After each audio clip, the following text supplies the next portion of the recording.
Dawn breaks over Dubai Marina on October 23, 2019, casting golden light across the 38th floor of the Fairmont Residence Tower.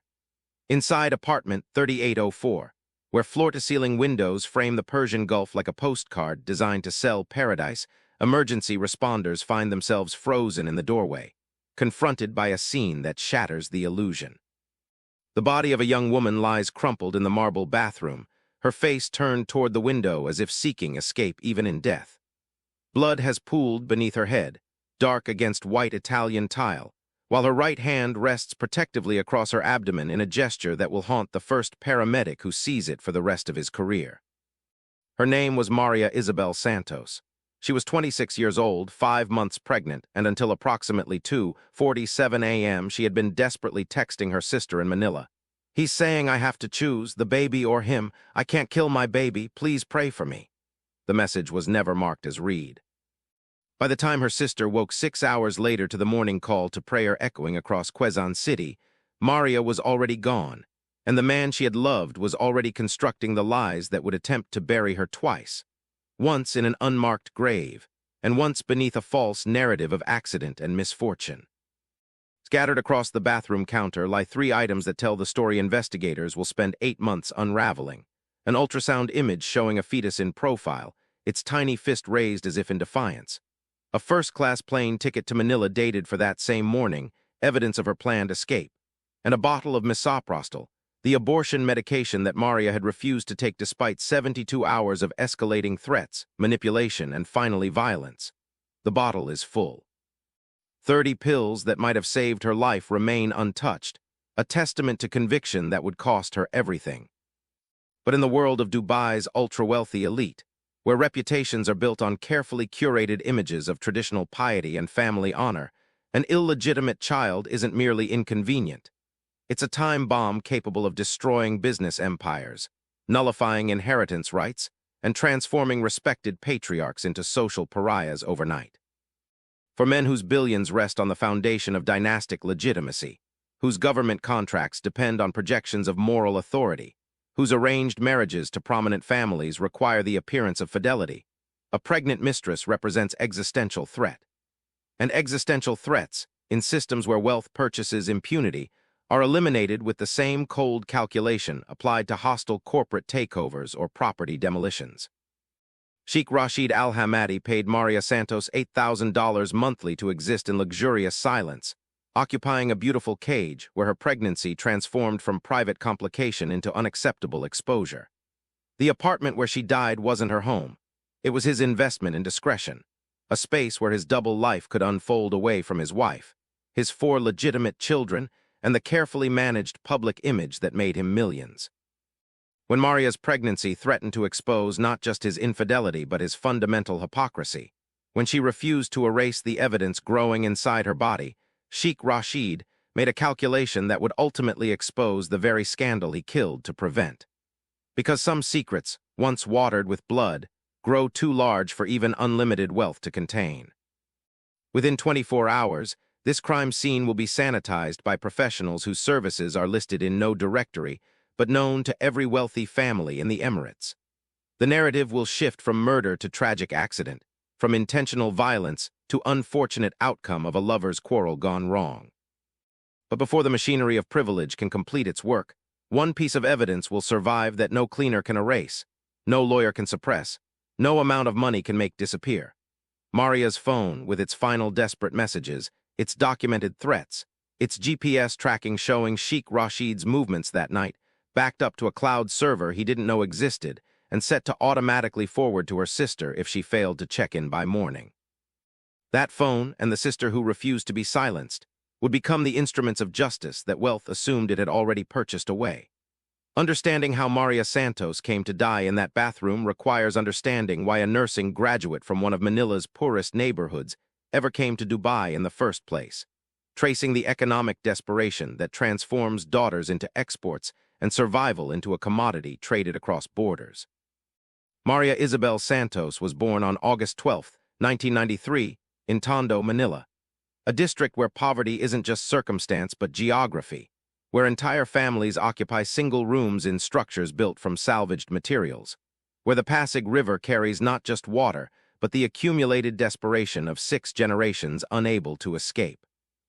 Her father, Roberto Santos, worked as a security guard at a shopping mall, standing for 12-hour shifts 6 days a week, earning 11,000 pesos monthly, approximately $220 that had to feed, clothe, and shelter 5 people in a city where survival itself was a full-time occupation. Her mother, Elena, supplemented that income by taking in laundry, her hands perpetually raw from chemicals and water, her back permanently curved from bending over concrete wash basins before dawn and after dark. Maria was the eldest of 3 children, carrying the invisible weight that Filipino culture places on firstborns, the unspoken obligation to become the family's bridge to a better future.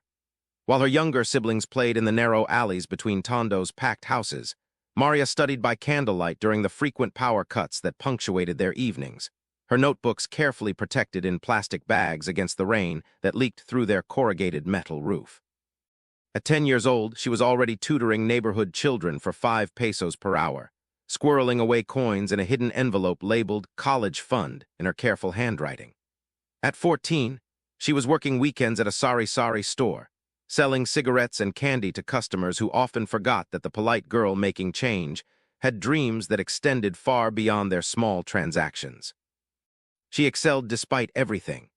Valedictorian of her elementary school, scholar at a public high school where her intelligence earned her the mentorship of teachers who saw beyond her circumstances, Maria clutched her acceptance letter to the University of Santo Tomas nursing program like a passport to another world. The scholarship covered tuition, but not books, not uniforms, not the transportation costs that would eat up a third of her father's salary if she commuted daily from Tondo to the university's España campus. Her solution demonstrated the practicality that would later make her invaluable to Dubai's wealthy families. She rented bed space in a boarding house with 7 other girls, sleeping in shifts, eating 1 meal a day, walking 40 minutes each way to save jeepney fare. For 4 years, she survived on rice and instant noodles, studied while her roommates slept, and sent half of her tiny scholarship stipend home to help pay for her brother's school supplies and her sister's medication for chronic asthma. She graduated in 2015 with honors, passed the nursing board examination on her first attempt, and immediately confronted the cruel mathematics of Philippine healthcare employment. 500,000 licensed nurses competing for 30,000 available hospital positions, most paying starting salaries of 8,000 to 10,000 pesos monthly, barely more than her father earned guarding a mall, insufficient to repay the family debts accumulated during her education, impossible to stretch across the expanding needs of parents aging into medical crises of their own. Maria worked for 8 months at a Manila public hospital, assigned to overnight shifts in understaffed wards where a single nurse might monitor 40 patients, where supplies ran out before paychecks arrived, where doctors treated nurses as disposable and patients treated them as servants. She watched colleagues leave monthly for deployment abroad, to Saudi Arabia, to Singapore, to Dubai, returning for brief holidays with gifts that demonstrated the vast gap between Philippine nursing salaries and international compensation for the same skills, the same dedication, the same exhausting labor. The decision to apply for overseas employment came when her father collapsed at work, his weakening heart finally surrendering to years of stress and inadequate nutrition. The diagnosis was congestive heart failure requiring medications that cost more monthly than he earned. Elena's arthritis had progressed to the point where laundry work was becoming impossible. Maria's sister needed more aggressive asthma treatment. Her brother was approaching college age with academic potential that would wither without financial support. The family's survival required an infusion of resources that no Philippine salary could provide. Maria walked into a recruitment agency in Ermita, joining dozens of other young women waiting for assessment, and filled out forms that asked her to quantify her worth. Languages spoken, medical specialties, willingness to work without days off, comfort level with childcare duties beyond her nursing training. The offer from Premier Care Dubai came within 3 weeks. $1,200 monthly salary to work as a private nurse for an elderly Emirati woman suffering from diabetes and mobility issues. The contract promised private accommodation, meals provided, medical insurance, annual home leave, benefits that seemed extraordinary compared to her Manila hospital position. The recruitment fee was 85,000 pesos, a sum that would require borrowing against their Tondo house's uncertain title, but the agency assured her that she could repay it within 4 months of Dubai wages. What the contract didn't emphasize, what the recruiter mentioned only in passing, was that her visa would be sponsored by the family employing her, that her passport would be held for safekeeping, that the $1,200 would be paid at her employer's discretion rather than guaranteed by any regulatory oversight, and that private household employment in the UAE existed outside the labor protections that governed even the most exploitative factory or construction work. Maria arrived at Dubai International Airport on January 14, 2017, carrying a single suitcase containing 6 uniforms, a rosary blessed by her parish priest, photographs of her family, and a copy of her nursing license enclosed in plastic, as if documentation could shield her from whatever awaited. The driver who collected her spoke no English and responded to her attempts at Arabic phrases learned from YouTube videos with silence that felt like judgment.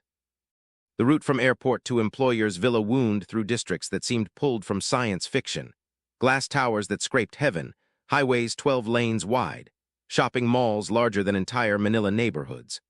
Maria pressed her face to the car window, simultaneously awed and terrified by this city built from wealth she couldn't conceptualize, where the cars idling in traffic cost more than her entire extended family would earn in their lifetimes. The villa in Emirates Hills where she would work belonged to Sheikh Fatima Al-Hamadi, matriarch of a family whose construction empire had literally shaped Dubai's skyline.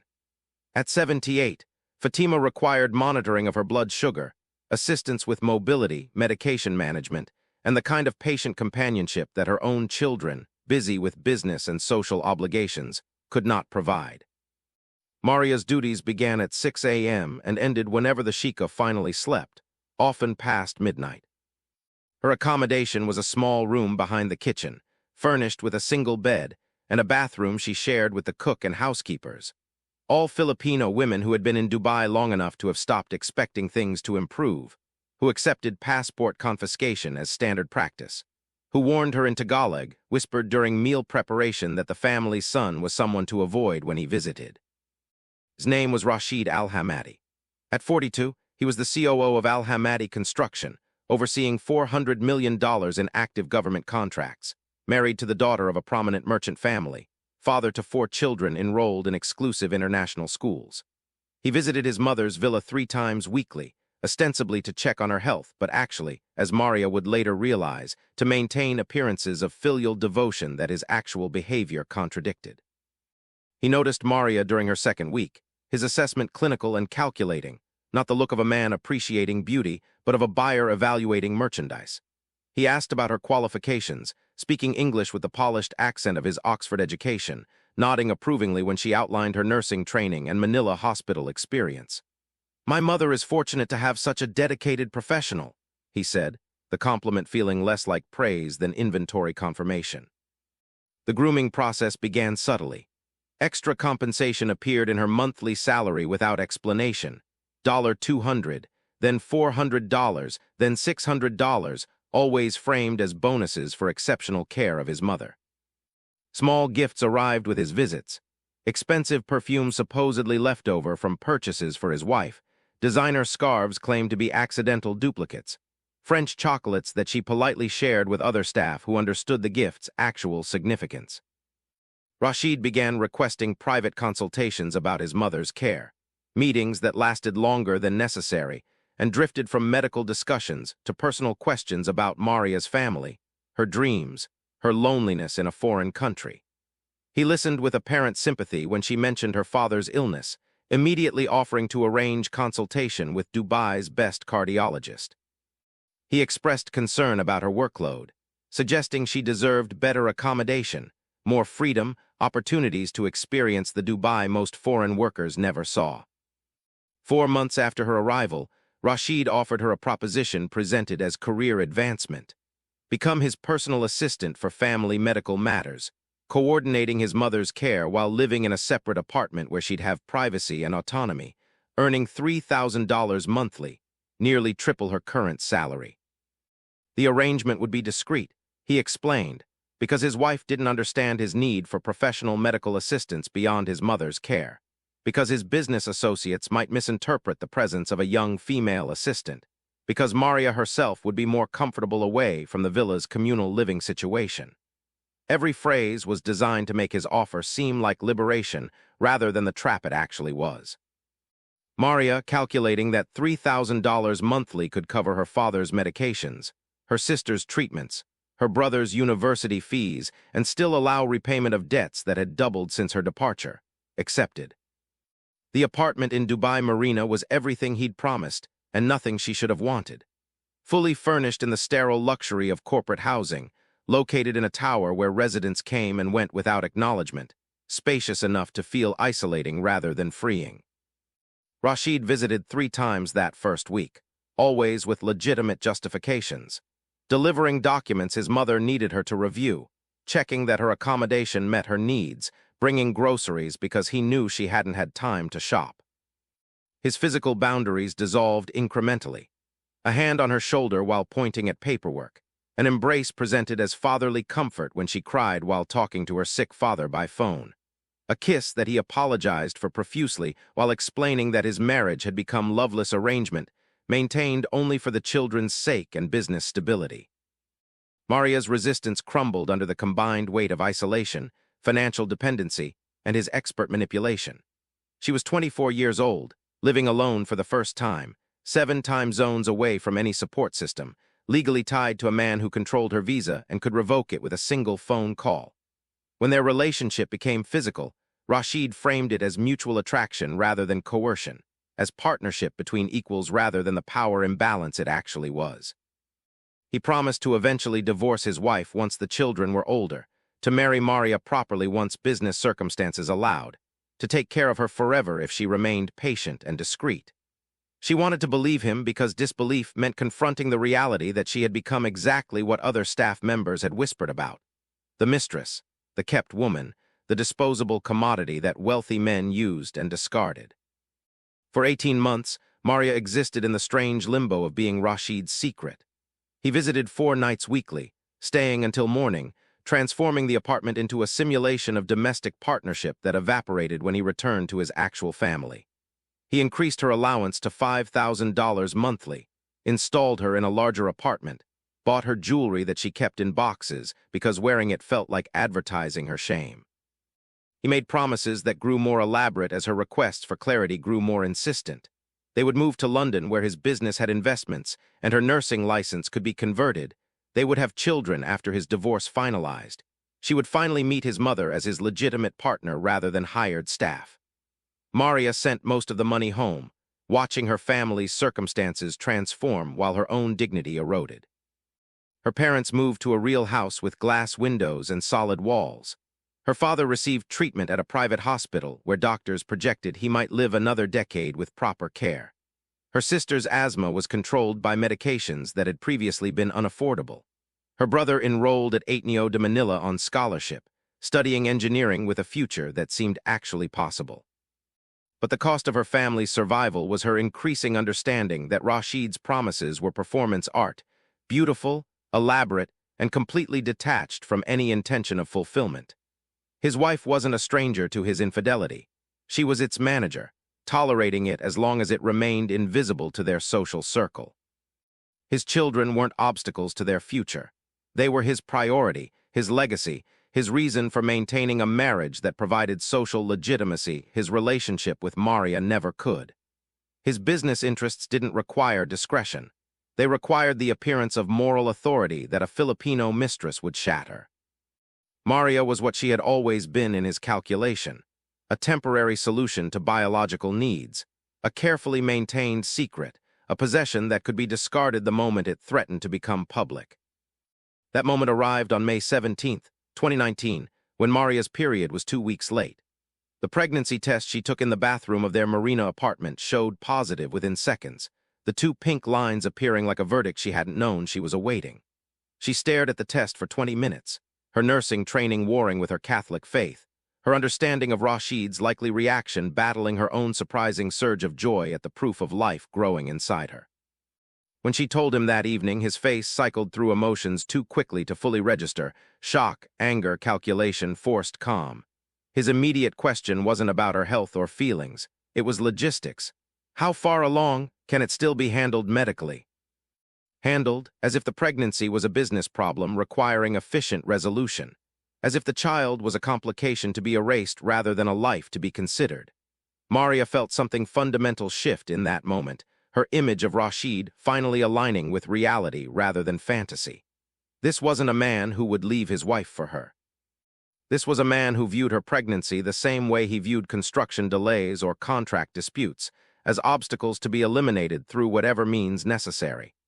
"I'm keeping the baby," she said quietly, the decision solidifying even as she spoke it. "I understand if you can't be involved, but I won't have an abortion." Rashid's response was immediate and terrifying in its coldness. "You will, or I will end your visa, have you deported as an illegal worker, and ensure your family receives nothing more from me. Your father's medical care ends. Your brother's school fees stop. Your family loses the house I helped them buy." Each threat was delivered with the calm precision of someone accustomed to using power as weapon. When Maria still refused, when she insisted that God would provide a way, Rashid's facade of partnership evaporated completely. "There is no God in this situation," he said. "There's only reality. You're a foreign worker with no legal standing, pregnant by a married man. You have no rights, no options, and no future in Dubai if you defy me." For the next 5 months, Maria endured a campaign of psychological warfare designed to break her will. Rashid reduced her allowance to $2,000, then $1,000, making her dependent on his goodwill for groceries and basic needs. He visited irregularly and unpredictably, his affection replaced by cold assessment of whether she was showing yet. He brought medical literature about abortion procedures, left it on her coffee table like homework she was failing to complete. He hired a doctor willing to perform the procedure without documentation, scheduled appointments that Maria refused to attend. He alternated between threats and promises, destroying her family financially or supporting them generously, having her imprisoned on morality charges or securing her a permanent residency visa. The only variable was her cooperation with erasing his mistake. But Maria's pregnancy advanced despite his campaign. At 12 weeks, an ultrasound at a clinic she paid for using hidden savings showed a fetus with visible limbs and a beating heart. At 16 weeks, she felt the first flutters of movement that transformed the abstract concept of pregnancy into the concrete reality of a child. At 20 weeks, the doctor confirmed it was a boy, and Maria chose a name. Miguel, after her father, the man whose life her Dubai wages had saved, and whose example of quiet dignity had taught her that some things mattered more than money. She started documenting everything. Rashid's threats via text message, his visits on her phone's GPS-enabled camera, his financial control through bank records showing his payments. She didn't know yet what she would do with the evidence, but some instinct for survival told her that documentation might become her only defense. At 22 weeks, her desperation drove her to contact her sister Lucia, the only family member she had told about Rashid. "I need help," Maria wrote in a text that took her an hour to compose. "I'm pregnant and he wants me to abort. I won't do it, but I need to get home before he forces me. Can you pray for me? And if anything happens to me, I need you to know everything." She detailed the relationship's history, Rashid's identity and position, the threats he'd made, the money he'd provided. She set her phone to automatically back up to the cloud and forward everything to Lucia's email if she failed to check in daily. She researched flights to Manila, discovering that pregnant women could fly until 32 weeks on Emirates Airlines with medical clearance. She began planning an escape, a quiet disappearance that would remove her and the problem from Rashid's world before he could escalate beyond threats. But on October 22, 2019, at exactly 23 weeks pregnant, Maria made a mistake that would prove fatal. She bought the plane ticket. The first-class seat on the October 24th Emirates flight to Manila cost $2,400, nearly depleting what remained of her savings, but it represented freedom from a situation that had become untenable. What she didn't realize was that Rashid had installed monitoring software on her laptop months earlier, that he received alerts about her browsing history and purchases, that her escape plan was visible to the man she was trying to flee within minutes of booking confirmation. When he appeared at her apartment that evening unannounced, his expression combined fury and something colder, the look of a man who had made an irrevocable decision. "You bought a ticket home," he said, not a question but an accusation. Maria's attempt to deny it collapsed under his detailed knowledge of her planning, the medical clearance form she'd researched, the luggage she'd begun discreetly packing, the message she'd drafted to her family about coming home. "Did you really think I wouldn't know? That I'd just let you leave with this problem and expect nothing to come of it?" He produced a bottle of misoprostol, the abortion medication, and placed it on the counter between them like an ultimatum made physical. "You take these pills tonight, or I make you take them. Those are your only choices." Maria's refusal was absolute, her voice steady despite her fear. "I won't kill my baby. You can threaten whatever you want, but I won't do that." The argument that followed lasted 3 hours, cycling between Rashid's increasingly desperate threats and Maria's increasingly resolute refusal. He detailed exactly how he would destroy her family, the phone calls he would make to her father's doctors, the lawyers he would send to reclaim the house, the false charges he would file with Philippine authorities. He described what would happen to her brother's scholarship, her sister's medical care, her mother's small business that depended on the capital Maria had provided. He painted a picture of comprehensive ruin that would follow her refusal, making clear that her family's well-being had always been conditional on her compliance. When psychological warfare failed, Rashid attempted physical force. He tried to put the pills in her hand to make her swallow them, to pin her arms and force her mouth open. Maria fought back with the desperate strength of a mother protecting her child, scratching his face, kicking, screaming protests that echoed through the apartment until neighbors later reported hearing a woman's voice pleading, "Please, please don't hurt my baby." The struggle moved from kitchen to living room to bathroom, where Maria tried to lock herself in the only room with a door that secured. She almost succeeded, but Rashid was larger, stronger, and increasingly frantic about the exposure her pregnancy represented. He forced the door open with his shoulder, sending Maria stumbling backward into the marble bathroom where luxury had always felt cold. What happened next occurred in seconds, but would be reconstructed frame by frame during the trial through forensic evidence that contradicted every element of Rashid's eventual testimony.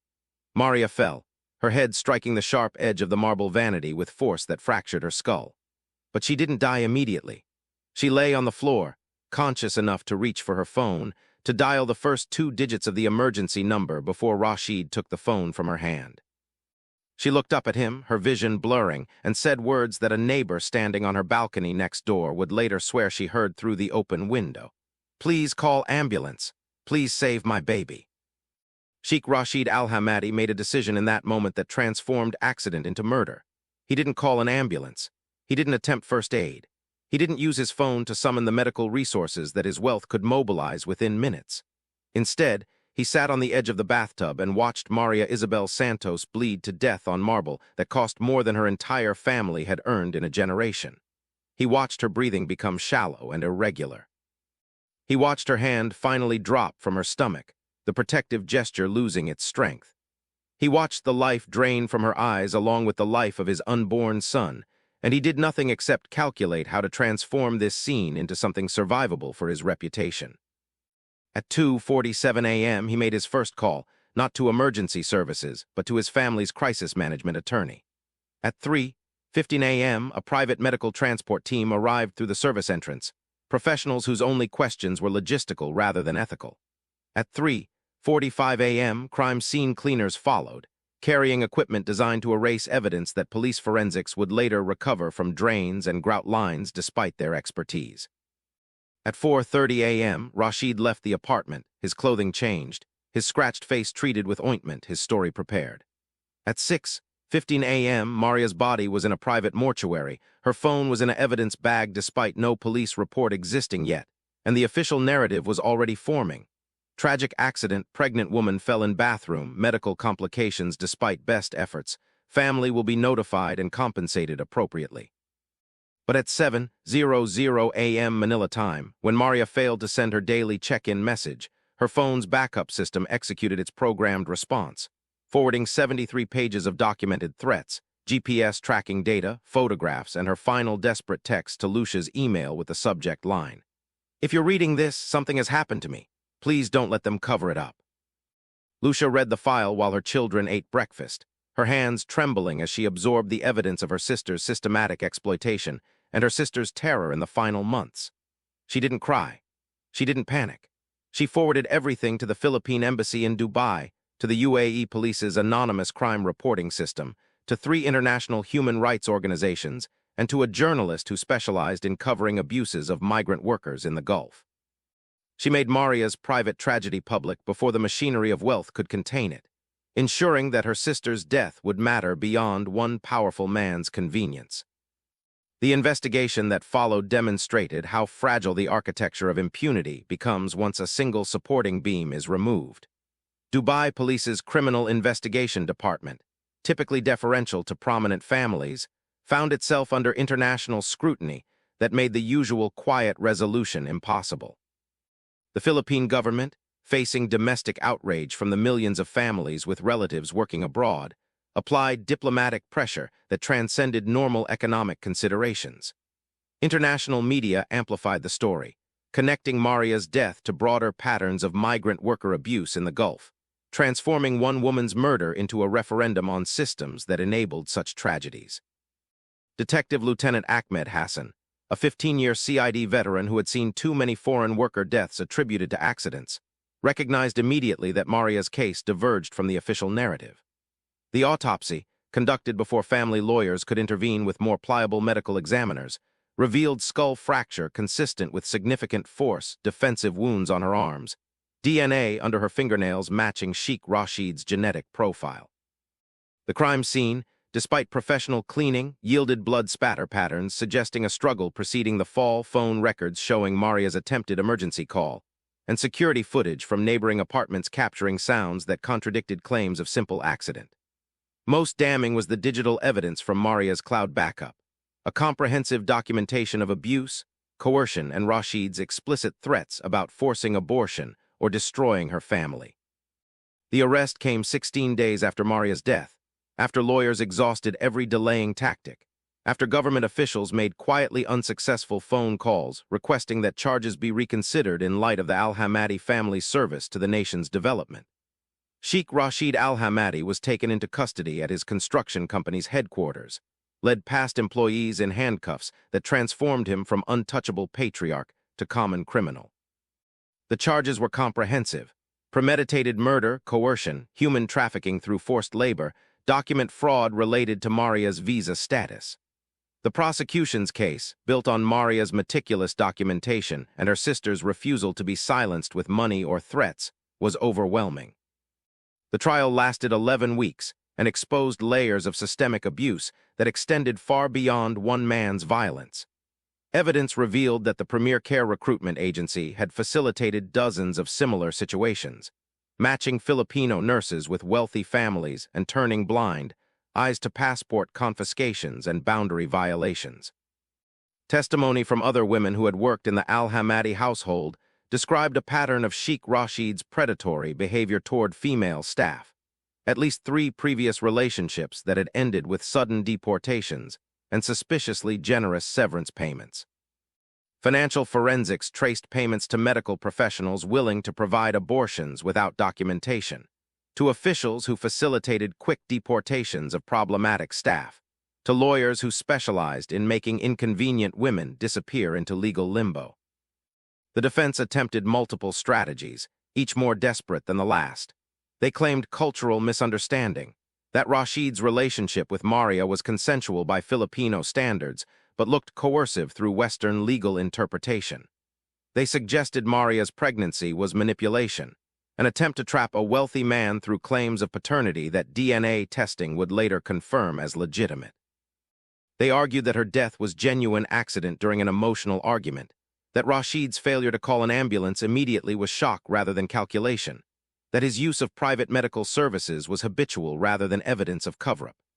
Each argument collapsed under the weight of Maria's own words, preserved in texts and voice memos, describing her terror and his threats in detail that defense attorneys couldn't refute without calling a dead woman a liar. The prosecution's case culminated in playing Maria's final voice memo, recorded on her phone at 2:23 a.m. on the night she died, apparently made while Rashid briefly left the apartment, perhaps to collect the misoprostol or to make a phone call. Her voice, shaking but clear, spoke directly to the possibility of her death. "My name is Maria Isabel Santos. I'm 26 years old, 5 months pregnant with Sheikh Rashid Al-Hamadi's child. If something happens to me, it wasn't an accident. He's been threatening me for months to have an abortion. He says he'll destroy my family if I don't. I won't kill my baby. I'd rather die than do that. If you're listening to this, it means I did die. Please make sure my baby's death mattered. Please make sure this doesn't happen to anyone else." The courtroom fell silent after that recording played, the only sound the quiet sobbing of Maria's mother, Alina, who had traveled to Dubai to witness justice for her daughter despite her terror of flying, despite speaking no English, despite sitting in the same room with the man who had bought her daughter's body, and then destroyed her daughter's life when she refused to destroy her child's. Sheikh Rashid sat motionless at the defense table, his Oxford-educated eloquence finally depleted, his carefully constructed image shattered beyond the repair that money could purchase. The verdict, delivered after 4 hours of judicial deliberation, found Sheikh Rashid al-Hamadi guilty of all charges. The judge's statement accompanying sentencing was unusual in its directness. This court acknowledges that relationships between persons of unequal power create complexities in determining consent and coercion. But there exists no complexity in what happened in apartment 3804 on October 23, 2019. A woman lay dying on a bathroom floor. She begged for help. The accused chose to watch her death rather than risk exposure of behavior that contradicted the image he presented to society. This wasn't crime of passion. It was murder of convenience, the ultimate expression of a worldview that treated a human being as disposable commodity. The sentence must reflect not only the crime, but the system of exploitation that enabled it. Sheikh Rashid al-Hamadi was sentenced to life imprisonment without possibility of parole.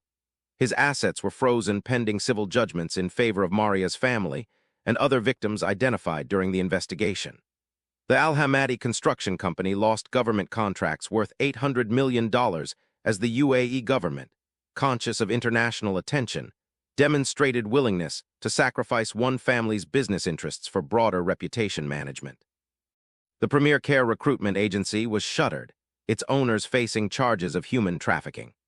3 medical professionals lost licenses for providing illegal abortion services and falsifying documents. 2 police officials who had accepted payments to expedite deportations without proper investigations were dismissed and charged with corruption. The systemic changes that followed Maria's death rippled through the UAE's foreign worker protections in ways that advocates had sought for decades without success. The Maria Santos Labor Protection Act, passed 6 months after the verdict, established new requirements. Mandatory third-party visa sponsorship for domestic workers, preventing employers from controlling their employees' legal status. Regular inspections of worker accommodations by independent monitors. Criminal penalties for passport confiscation. Establishment of emergency shelters where workers facing abuse could seek refuge without losing visa status. The reforms were imperfect, full of enforcement gaps that allowed determined exploiters to continue their practices. But they represented acknowledgement that the previous system had been designed to enable abuse rather than prevent it. Maria's family received compensation of 12 million dirhams, approximately $3.2 million, though no amount could resurrect their daughter or the grandson they would never meet. Her father Roberto survived another 4 years, his heart sustained by the medications Maria's sacrifice had purchased, spending his final years establishing a foundation in her name that provided college scholarships to nursing students from poor families. Her mother Alina became an advocate for migrant workers' rights, speaking at conferences in broken English about the daughter who had sacrificed everything so her siblings could have opportunities she'd never enjoyed. Her brother graduated from Ateneo and became a lawyer specializing in overseas worker protections, channeling his grief into systematic change. Her sister Lucia kept Maria's phone with its final desperate messages, as reminder that silence protects perpetrators while truth, however painful, protects future victims. Beyond the individual family's grief and the legal system's response, Maria Isabel Santos's death forced uncomfortable conversations across the Filipino diaspora and the Gulf nations that depended on their labor. 8 million Filipinos work abroad, sending home remittances that exceed $30 billion annually, nearly 10% of the Philippines' GDP. These workers are celebrated as heroes, modern-day martyrs whose sacrifices sustain families and national economy alike. Yet their heroism is built on a foundation of systematic vulnerability, of visa systems that grant employers near total control over their employees' legal existence, of cultural hierarchies that treat domestic workers as lesser humans deserving of lesser protections, of economic desperation so profound that families willingly send daughters into situations they know are dangerous because the alternative, staying home in poverty, feels more dangerous still. Maria's case became symbol of this impossible calculation. She had done everything right, earned her degree, passed her exams, worked honestly and diligently.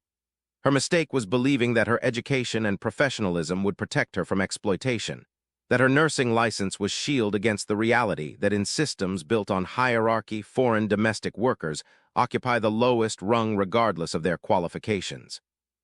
She believed Sheikh Rashid's promises because she needed to believe that her suffering had purpose, that the degradation of being a married man's mistress was temporary transition toward legitimate partnership. She refused the abortion because her Catholic faith and maternal instinct proved stronger than her survival instinct, because she couldn't reconcile killing her child with the values that had sustained her through years of poverty and struggle. Her death asks questions that her family, her community, and her nation still struggle to answer.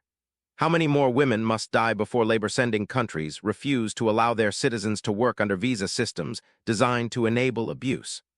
How many documented cases of exploitation must accumulate before labor-receiving countries acknowledge that economic growth built on vulnerable workers' suffering is morally unsustainable?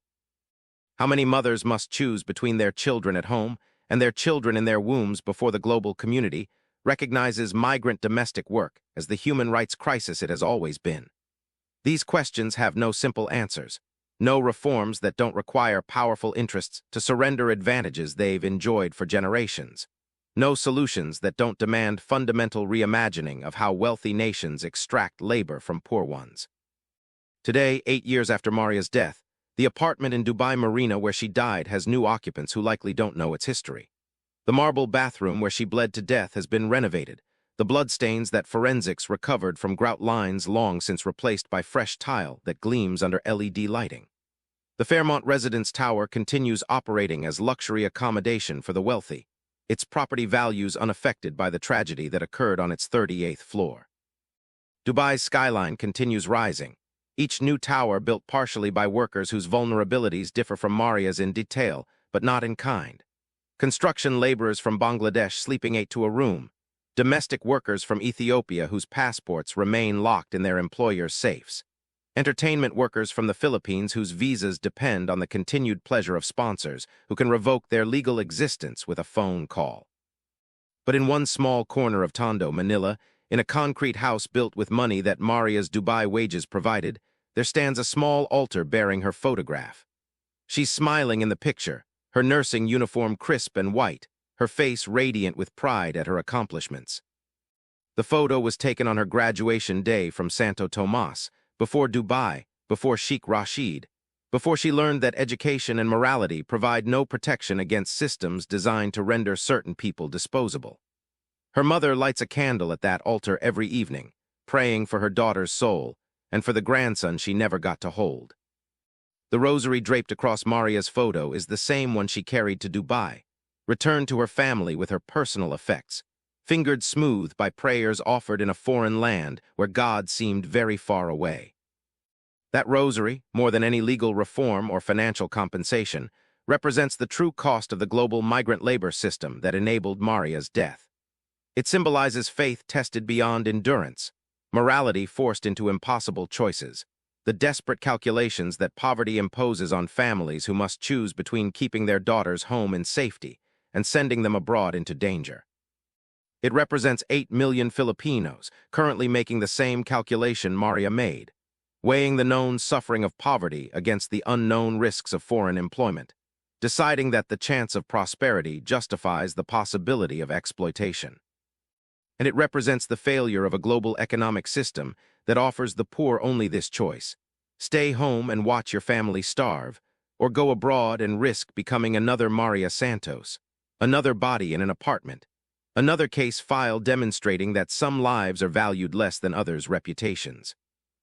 Maria Isabel Santos came to Dubai believing that hard work and integrity would be enough, that her nursing skills would be valued beyond her utility as a sexual convenience, that her Catholic faith provided moral framework that applied universally rather than being luxury afforded only to those with power to enforce it. She died because she refused to abort a child whose existence threatened a wealthy man's carefully curated image, because she believed her child's life mattered more than her employer's reputation, because systems designed to protect foreign workers existed primarily as public relations rather than enforceable rights. Her death changed laws, sent a powerful man to prison, and provided her family with compensation that transformed their material circumstances. But it didn't change the fundamental calculus that makes tragedies like hers inevitable as long as economic desperation in poor nations meets sexual entitlement in wealthy ones, as long as women's bodies remain battlegrounds where questions of autonomy and control are violently contested, as long as the price of speaking truth remains higher than the price of maintaining silence. Justice for Maria Santos came too late for her and for Miguel, the son she died protecting. But her story continues to resonate across communities of migrant workers who recognize in her experience the vulnerabilities they navigate daily, who see in her death the logical endpoint of exploitation that begins with passport confiscation and ends with graves that families can't afford to visit. She has become patron saint of every domestic worker who has survived what she didn't, every pregnant woman who has chosen her child despite threats and consequences, every family that has sent a daughter abroad and spent sleepless nights wondering if she will return. Her name is invoked in orientations for departing overseas workers, in support groups for trafficking survivors, in advocacy campaigns demanding that labor-sending nations refuse to allow their citizens to work under conditions that treat them as less than human. And perhaps that is her legacy, not the laws changed or the man imprisoned, but the refusal to let her death disappear into the statistical anonymity that systems of exploitation depend upon.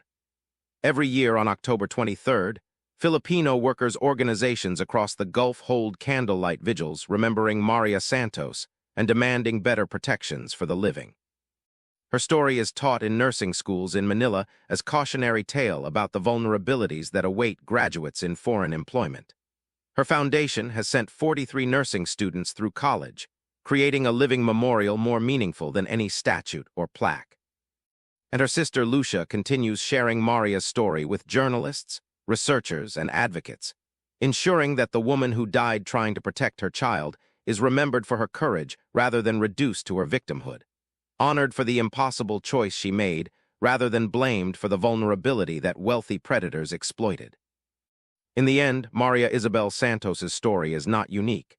It is tragically common, distinguished from thousands of similar cases only by the digital evidence that survived to tell it and the sister who refused to accept silence in exchange for money.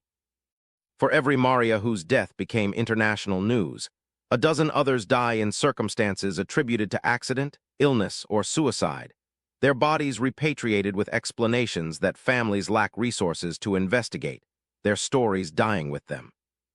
The ultimate tribute to Maria's memory is not just remembering what happened to her, but recognizing how many others it's still happening to.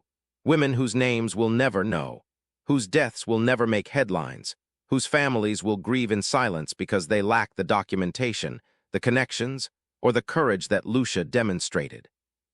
Maria's legacy demands that we see these invisible victims, that we refuse to accept their exploitation as inevitable cost of globalization, that we insist their lives matter as much as the reputations of the powerful men who destroy them. Because in the end, that's what Maria's death proved, that one woman's refusal to stay silent, one sister's refusal to be bought, one country's moment of caring enough to demand accountability can pierce the veil of impunity that wealth assumes it has purchased. The question Maria's story poses is not whether justice is possible, but whether we care enough to demand it before the next body is found, before the next family receives the call that transforms their world, before the next Maria Santos makes the journey that her education and faith tell her will lead to opportunity, but that systems of exploitation have designed to lead to something much darker.